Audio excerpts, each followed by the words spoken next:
San Francisco is the place to explore who gets a voice because the people, history, and even the streets tell of the hardships, successes, and experiences of a queer person in their freest forms, giving the strongest voice to the LGBTQ plus community. For example, books like Disasterama by Alvin Orloff provide a great first-hand experience of a queer person in San Francisco from the 1970s through the 1990s. Almost every chapter had an underlying twinge of sadness as the people he fondly talked about were dead by the end of the chapter due to HIV/AIDS.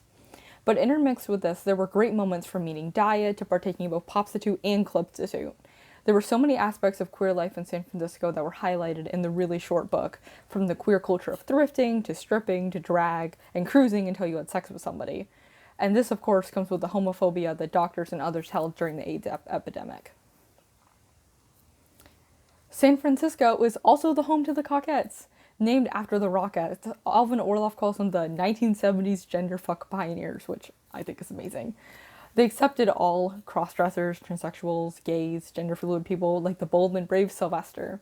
They worked together to keep a commune running, from providing food to shelter, and became more than just a group of gender-bending drag performers.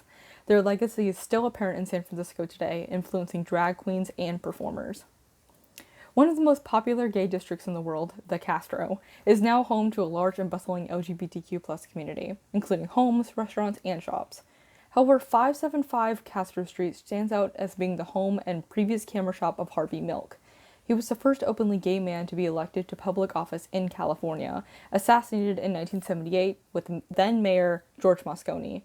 Since then, rallies, parades, and speeches have been given in San Francisco to honor him. Though Milk didn't have long in office, his death has given voice to queer activists in and out of the San Francisco area. That all being said, San Francisco was and still is a getaway. From problems? Of course not. No words like that. However, it was a breath of fresh, freeing air for those who were suppressing their identities. Wherever you or I go, there will be a queer person with a story to tell. But San Francisco is special because of its long-standing and frankly complicated relationship with the queer community, making it the perfect place to ask, who gets a voice?